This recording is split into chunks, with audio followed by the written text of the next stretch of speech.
नमस्कार, आप देख रहे हैं एनएमएफ न्यूज। मैं आपके साथ शबनम। बीते कुछ दिनों से वक्फ कानून के खिलाफ देश भर में कुछ विरोधी मौलाना सड़कों पर उतरे हुए हैं, लगातार विरोध प्रदर्शन कर रहे हैं। इसी बीच वक्फ कानून पर सुप्रीम कोर्ट की टिप्पणी आई, जिस पर उपराष्ट्रपति जगदीप धनखड़ काफी गुस्से में नजर आए। जगदीप धनखड़ ने सुप्रीम कोर्ट पर टिप्पणी करते हुए काफी गुस्सा जाहिर किया और 142 जो एक्ट है उसको लेकर सुप्रीम कोर्ट की पावर पर निशाना साधा। अब ऐसे में उपराष्ट्रपति जगदीप धनखड़ के खिलाफ ही एक्शन की मांग की जाने लगी। केरल के एक वकील हैं जिन्होंने अटॉर्नी जनरल से सहमति मांगी है कि उपराष्ट्रपति जगदीप धनखड़ के खिलाफ अवमानना की कार्रवाई की जाए। ऐसे में इस पर पूरे मुद्दे पर चर्चा के लिए हमारे साथ जुड़े हुए हैं वरिष्ठ पत्रकार पंकज प्रसून जी। सर, जिस तरीके से अभी निशिकांत दुबे को निशाना बनाया गया, उपराष्ट्रपति ने आवाज क्या उठाई, उनको भी दबाने की कोशिश शुरू हो गई है। क्या सुप्रीम कोर्ट के पास इतनी पावर है कि वो उपराष्ट्रपति को हटा सकता है, राष्ट्रपति को भी आदेश दे सकता है?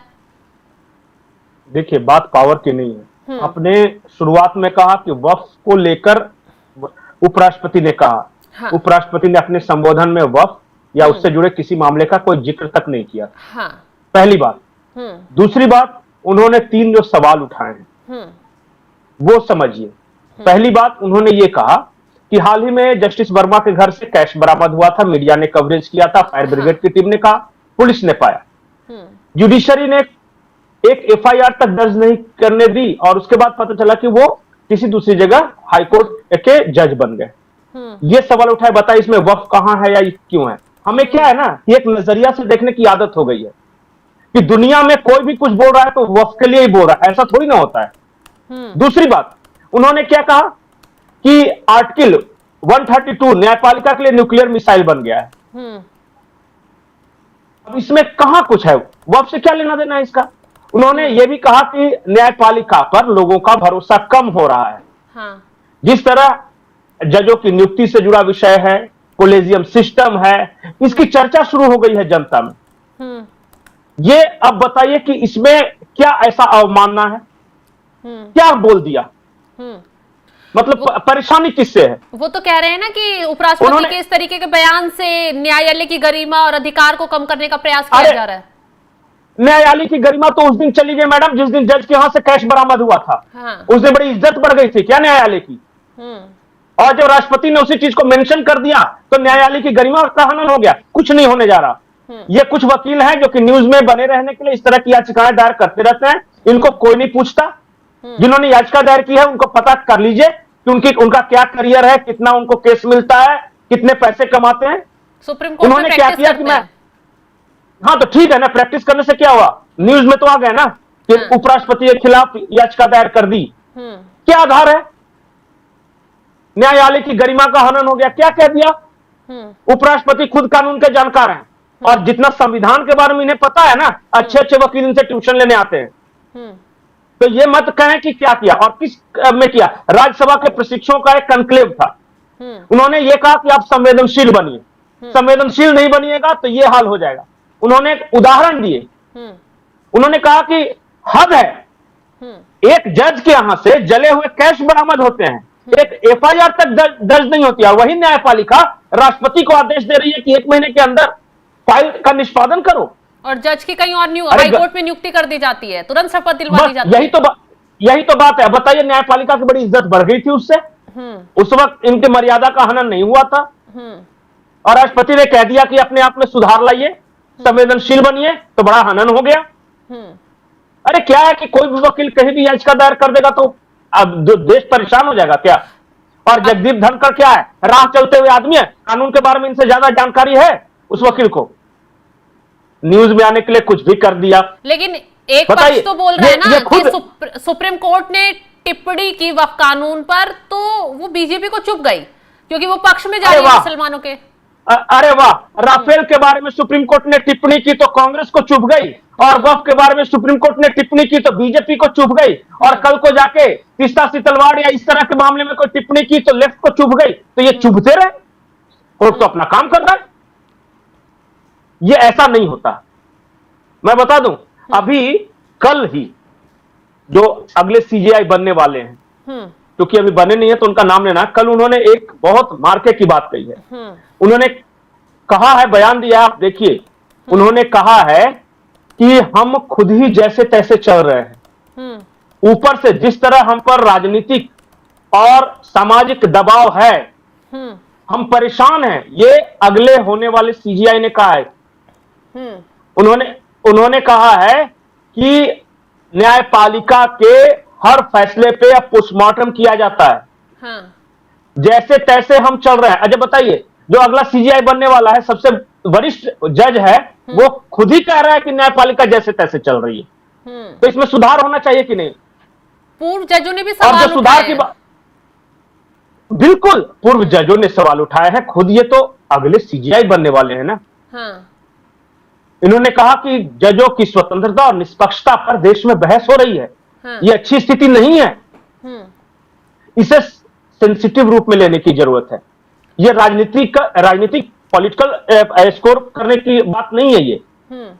ये हर पार्टी और हर दल को सोचना है और न्यायपालिका को सोचना है कि शाह कैसे बरकरार रहे। अगर न्यायपालिका के निष्पक्षता पर सवाल उठ रहे हैं, अगर जजों की नियुक्ति को लेकर जो प्रक्रिया अपनाई जा रही है उस पर सवाल उठ रहे हैं। अभी एक ही रिपोर्ट अभी आई है ना। हाँ। कि भारत के हाईकोर्ट में 50% जज किसी खास खानदान के रहते हैं। हाँ। तो ये बड़ी आदर्श स्थिति है क्या? ये मर्यादा का हनन नहीं है न्यायपालिका की? बिल्कुल, ये तो सच्चाई है। लेकिन वो चीज बोलेंगे नहीं ना ये लोग। उन्होंने नहीं, देखिए बोल देंगे नहीं। अब सुप्रीम कोर्ट ने थोड़ी ना कहा है, कोई एक वकील उठ दिया, याचिका लगा दिया। रोज 20 याचिका लगते रहती है अलग अलग कोर्ट में। गंभीरता है या नहीं याचिका में? और जगदीप धनखड़ साहब का वरिष्ठ वकील भी रह चुके हैं। हाँ। भारतीय कानून के बहुत अच्छे जानकार भी हैं। भारतीय संविधान के जानकार हैं। बहुत पढ़े लिखे महीन और ज़हीन आदमी है।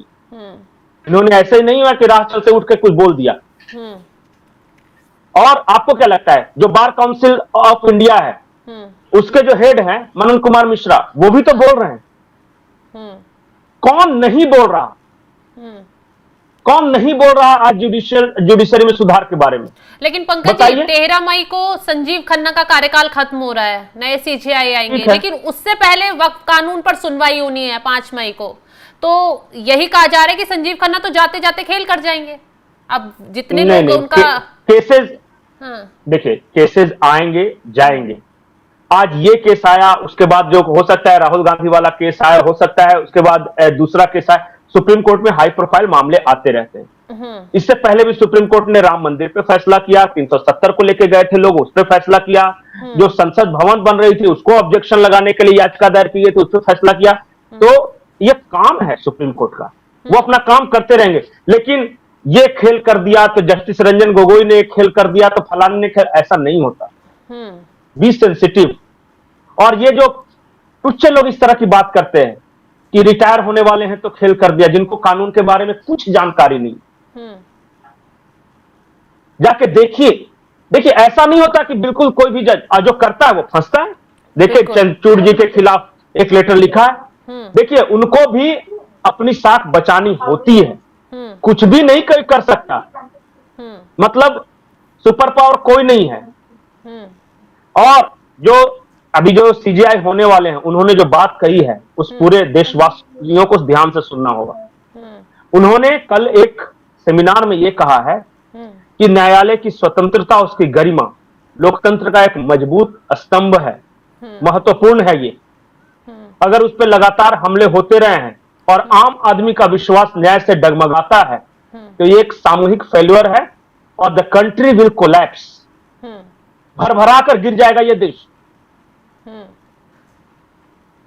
बोले कि ठीक है, इस मामले में तो कानून के समीक्षा की बात की जा रही है, जजों की नियुक्ति की बात की जा रही है। कई बार व्यक्तिगत हमले किए जाते हैं जजों पे। बिल्कुल। जस्टिस रंजन गोगोई ने जो फैसला लिया अयोध्या पूरे मामले पे, तो बताइए उन पे किस तरह के हमले हुए थे? व्यक्तिगत हमले हुए थे, आज तक उन्हें घेरा जाता है। बिल्कुल। और बिल्कुल एक मतलब कि राह चलते आदमी की तरह कि वो तो दलाल है, वो तो ये है, ऐसा बोला जाता है क्या सुप्रीम कोर्ट के जज के बारे में? यहाँ लेकिन बोलते थे किसी को। और आज वही लोग जब बीजेपी को ये कह रहे हैं, कल बीजेपी उन पर निशाना साधती थी। आप अपनी राजनीति कीजिए, मुद्दों के आधार पर राजनीति कीजिए, लेकिन जुडिशियल जो सुधार है उस बारे में देश में चर्चा होती रहनी चाहिए और गरिमापूर्ण तरीके से चर्चा होती रहनी चाहिए। न्यायाधीशों की नियुक्ति कैसे पारदर्शी तरीके से हो, केसों की सुनवाई कैसे टाइम बाउंड मैनर में हो कि एक सही वक्त तक केस का निष्पादन हो जाना चाहिए, केसों की संख्या कैसे कम की जाए, 5 करोड़ केस पेंडिंग हैं। और सबसे बड़ी बात, दोनों पक्षों को देखा जाए, दोनों पक्षों को सही तरीके से सुना जाए। तो इन सब चीजों पे बहस करो तो समझ में आता है। तो फलाना जज दलाल है, तो फलाने का ये हो गया, तो ऐसा थोड़ी ना होता है। ये हल्की बातें हमें कम से कम नहीं करनी है ये बातें। और व्यथा समझिए उस जज को जो ईमानदारी से काम करना चाहता है, लेकिन उस पर चौतरफा दबाव पड़ रहा है। और देखिए, ये जो स्थिति धीरे धीरे जो बढ़ रही है, मैं बार बार एक बात बोल रहा हूं, ना मुझे किसी व्यक्ति से कोई शिकायत है, न न्यायालय नामक संस्था से शिकायत है। मुझे शिकायत यह है कि आजादी के बाद सारे इंस्टीट्यूशंस में एक एक करके सुधार हुए हैं। इकोनॉमी में सुधार कब हुआ? जब लिबरलाइजेशन, प्राइवेटाइजेशन, ग्लोबलाइजेशन आया, तभी तो देश संपन्न हुआ। बिल्कुल। प्रशासनिक सुधार की बातें कही जा रही है, रेट टेपिज्म कम हुआ है, लाइसेंस राज कम हुआ है। न्यायपालिका में क्यों न सुधार हो, इस पे आप बहस कीजिए। क्या सुधार हो सकते हैं? जितनी जल्दी से जल्दी हो। आम लोगों की का भरोसा न्यायपालिका पे बना रहना चाहिए। और ये किसी पंकज प्रसून की बात नहीं है। अगर सुप्रीम कोर्ट का पूर्व जज एक हियरिंग के दौरान ये कहता है कि criminal justice system in this country has collapsed, तो ये इस देश के लिए शर्म की बात है।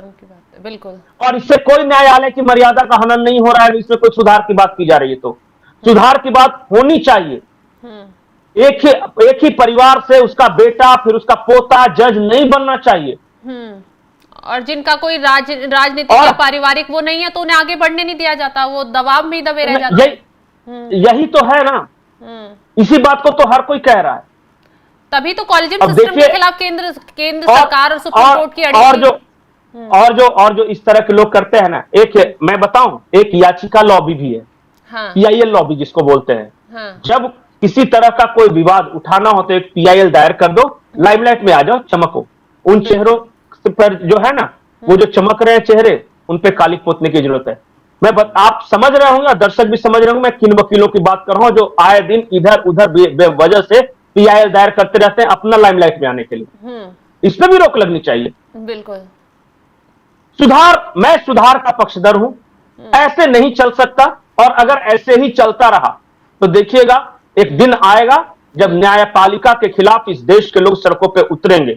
आज याद रख लीजिए कि मैं कह रहा हूं, सुधार जरूरी है और अति आवश्यक, अति शीघ्र सुधार जरूरी है। यह नहीं कि सुधार होगा 10 साल 20 साल बाद। लोग खौल रहे हैं, डर है अवमानना का, डर है न्यायपालिका से, इसलिए बोल नहीं रहे हैं, इसलिए आगे नहीं बढ़ते। लेकिन कब यह डर एक हद पार कर जाएगी किसी को नहीं पता। जिस दिन लोग न्यायपालिका के खिलाफ सड़कों पर उतर गए ना, उस दिन इज्जत बचानी मुश्किल हो जाएगी। याद रखिएगा। बिल्कुल सही कहा पंकज जी आपने। तो तमाम जानकारी देने के लिए आपका बहुत बहुत शुक्रिया। तो एक तरीके से न्यायपालिका में सुधार की तेजी से अब मांग उठने लगी है, लेकिन जिस तरीके से बीजेपी नेता आगे आकर बोल रहे हैं, सुप्रीम कोर्ट की टिप्पणियों पर सवाल उठा रहे हैं, उस पर एक नया विवाद खड़ा होता शुरू नजर आ रहा है। अब उपराष्ट्रपति ने सुप्रीम कोर्ट पर कुछ टिप्पणियों को लेकर गुस्सा क्या जाहिर किया, तुरंत केरल से एक वकील उठकर उनके खिलाफ अवमानना की कार्रवाई के लिए सुप्रीम कोर्ट पहुंच जाते हैं। खैर, अब इस मामले में आगे क्या होता है, क्या सुप्रीम कोर्ट इस मांग पर आगे कुछ कार्रवाई करता है या फिर ये मांग यही दबी रह जाती है, देखने वाली बात होगी। फिलहाल इस खबर पर आपकी राय क्या है, कमेंट कर जरूर बताएं और तमाम खबरों की अपडेट के लिए आप जुड़े रहें हमारे साथ। नमस्कार।